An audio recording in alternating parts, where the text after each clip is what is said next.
Did the judges get Artur Beterbiev versus Dmitry Bivol right? Wow, that was a razor close fight that lived up to the hype, and now we finally have an undisputed light heavyweight champion. That fight also made this video age very well, though I got the guy right. I did not think Beterbiev was going to win in the way he won. It feels like a math problem from high school where you ended up with the correct answer, but you didn't use the formulas and shit correctly, and just luckily ended up with the correct answer. But anyways, this win obviously didn't come without controversy. This result, at least according to you guys, was not the correct decision, and a 116-112 scorecard for Beterbiev has a lot of people heated. So of course, in today's video, we're going to break down this fight round by round to see who truly won. So firstly, let's go over the boxing scoring criteria. In my opinion, it kind of sucks. It leaves a lot of room for subjectivity, but because this fight was scored on this criteria, we have to score it by this criteria. So starting off, effective aggression is basically who is moving forward and cutting off the ring and landing shots. Ring generalship is who is enforcing their style and controlling the fight. Defense, how well a boxer is defending, which can include slipping, parrying, and blocking punches. And then finally, we have hard, clean punches, a simple one, who is landing the harder, cleaner punches. Now, there's definitely overlap between ring generalship and effective aggression, or ring generalship and defense, because if somebody's moving forward, they're practically getting effective aggression and then also ring generalship because that's their style. Same with defense. So to score ring generalship, the best we can do is basically see how well Bivol or Beterbiev employed their game plan. Bivol's main mission was really to keep this in the center of the ring and unload with bursts of punches, while Beterbiev's main mission was to get Bivol shelled up on the ropes to land bombs. Whoever succeeded in their mission in that round while landing the cleaner, harder punches essentially won that round. So finally, let's get into the breakdown. Round 1, Beterbiev starts with enforcing his style aggressively, almost immediately backing up Bivol to the ropes with just his presence alone. Though, like I said in the breakdown, Bivol is really good at enforcing his style and getting off the ropes, which he does early as he senses what Beterbiev is trying to do. Around the 115 mark, Bivol brings this to the center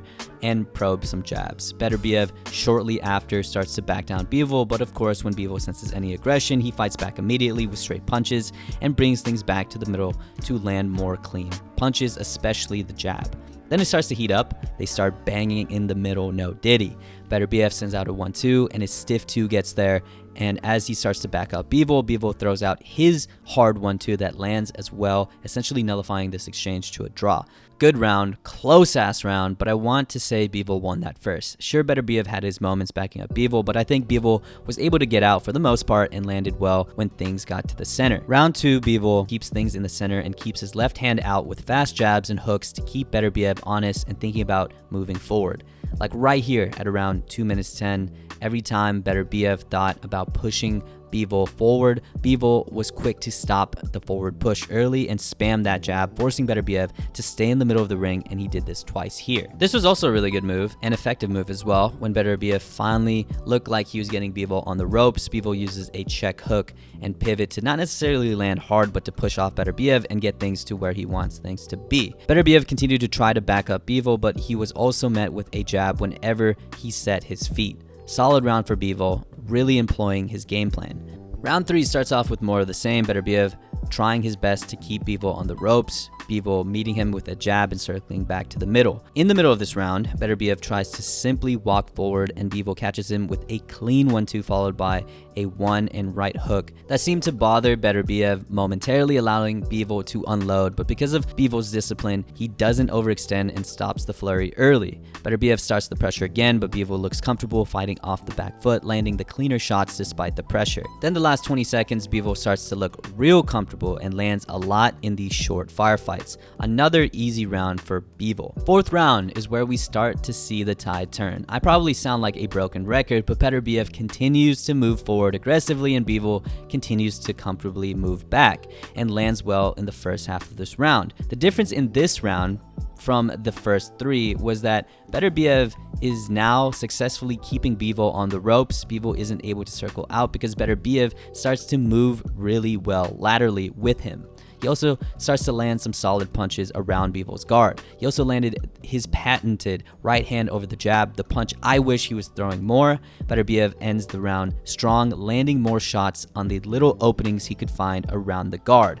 Bivol arguably threw the cleaner punches, especially the jab, but Beterbiev controlled the ring with great effective aggression, which means we have to give him ring generalship, I guess, and based on the criteria, probably the round 2. But it was a really close one. Even though it was a better round for Beterbiev, it was still a pretty solid round for Bivol too. The 5th round starts a little different, a lot of just jab trading in the center of the ring until Bivol momentarily lands a nice combination. This turns on Beterbiev to start walking forward again. Nothing much happens immediately after this move. Bivol just continues to circle out, but it wasn't until the last minute of this round where Beterbiev finally cracked Bivol's defenses just for a little window of time with a rock-solid jab that sent Bivol's head back and put him on the strict defensive. Beterbiev then starts to unload with solid power and a mean right to the body here. Bivol did get something towards the end, the very end, with a clean right and a left hook. The left hook didn't really land in the replay, but the round was mostly Beterbiev in my opinion. Round 6, Beterbiev continues his success walking forward and starts to land more to the body with that right hand and really just shots down the middle through the guard. More of the same, but around 1 minute 20, Beterbiev finds a rhythm, landing hard shots that back up Bivol to the ropes, despite some of the shots just landing on the arms and guard of Bivol. Bivol briefly gets this back to the center and unloads, but nothing really lands clean. Beterbiev gets back to the attack, and you can tell the power is starting to break down Bivol as again, shots to just his glove and arms backs him straight to the ropes. Round 7, Beterbiev goes back to the aggression, but this time Bivol is not content with getting bullied and goes back to landing shots to stop the aggression. Here he lands a stiff 2 and then a swift combination to briefly back up Beterbiev.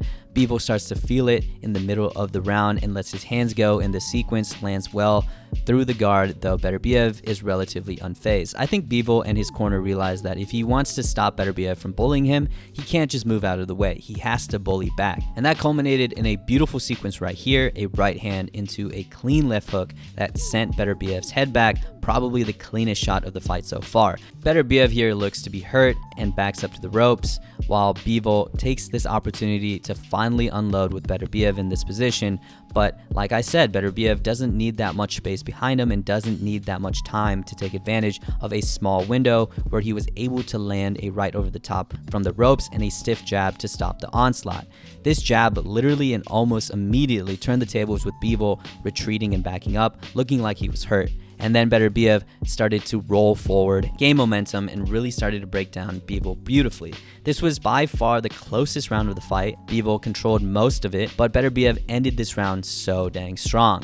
I'm giving this ever so slightly to Bivol, even though he did get hurt. He controlled a vast majority of this round and momentarily even backed up Beterbiev and arguably hurt him, possibly canceling out that last sequence where he got hurt himself. Round 8, Beterbiev, despite ending the round so strong last round, let his foot off the gas in terms of pressure and even let Bivol keep the fight in the center of the ring and at times let Bivol back him up to the ropes. Really low activity for a majority of the round and nothing really happens for either. It really wasn't until the last minute Beterbiev lands a big right hand that backs up Bivol momentarily and Beterbiev gets back to the pressure. Bivol fights back, but nothing lands big or clean. The fight gets back to the center of the ring. Beterbiev lands a jab to get Bivol back to the ropes. Bivol fights out and lets go in the last 5-ish seconds and probably got the best of this exchange, but a vast majority of those shots didn't land clean. Nothing really happened in this round besides that last flurry. Considering Beterbiev didn't really control this round as much as he did previous, I would still give it to Bivol again.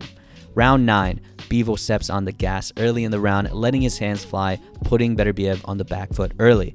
Beterbiev moves forward to bring things back to his world, but Bivol moves well, landing well while moving side to side. He even gets a good combination right here. Beterbiev tries his best to control Bivol on the ropes, but Bivol looked to outmove Beterbiev, especially laterally, and landed well doing so. Easy Bivol round.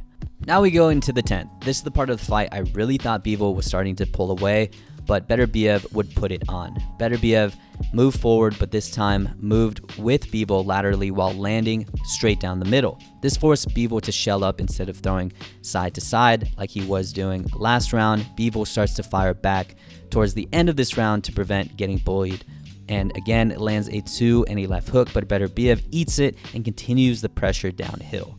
Beterbiev ends the round extremely strong and gets this one easy. Now we get into the championship rounds, round 11. Before this round, Beterbiev's corner told him that he needed to knock out Bivol, concerned they were down by a lot. And though we obviously know Beterbiev didn't get the knockout, he did put that pressure on. The round starts out like how the entire fight has gone, Bivol trying to keep this in the center to continue to land straight shots and good combinations, while Beterbiev had a hard time keeping Bivol on the ropes. But like the 7th, it was this one rock-solid jab right here in the middle of the round that stopped Bivol from gaining any more momentum and led to Beterbiev rolling forward with tremendous pressure. From this point forward, Beterbiev's pressure and volume went up tenfold and kept Bivol shelled up on the ropes, landing through or around the guard. Great round by Beterbiev, probably his best in the fight. Last round, Beterbiev here seeked to destroy and continue the pressure, but credit to Bivol, he came back with energy and tried to end the fight strong, throwing back more than he did the last, but Beterbiev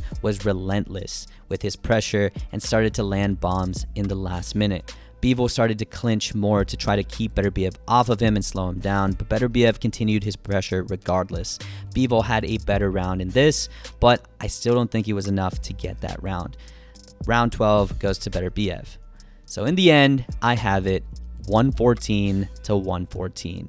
God damn it, a draw. And yeah, before anybody comments, yes, I have the exact same scorecard as Chris Mannix. As I was rewatching this fight and scoring each round again, and then watching the graphic on the bottom right, I was like, fuck, am I about to have the exact same scorecard as Chris Mannix? And I ended up having the exact same scorecard, I'm not gonna lie, and I'm pretty sure he scored the 12th for Beterbiev like I did, and also had it a draw. But I rewatched those rounds and it was a fair scoring, I think. But, I mean, if any fight had to be a draw, it was this one. It was razor close, and a lot of people were saying, look at the punch stats. Bivol landed a way higher accuracy and landed the cleaner shots, which is true, but you have to realize fights are scored on a round-by-round basis, not an overall punch stat basis. In the rounds, Bivol clearly won. He won by throwing a lot and landing a lot, but these moments were contained in a single round. In rounds he lost, like the 10th or the 11th, he simply shelled up and practically didn't throw anything, which leads to punch stats looking like this, but round-by-round stats not showing an even distribution. Also going back to the closest rounds in this fight, round 7 was really close. Beterbiev ended that round really strong, and I could see people flipping it for him, making a 115-113 scorecard for Beterbiev, a pretty reasonable card as well. Round 4 was another close one where Beterbiev looked better than he did previous, but Bivol still did good in that round. So I mean, you can also keep everything the same and have Bivol get round 4, making it 115-113 for Bivol.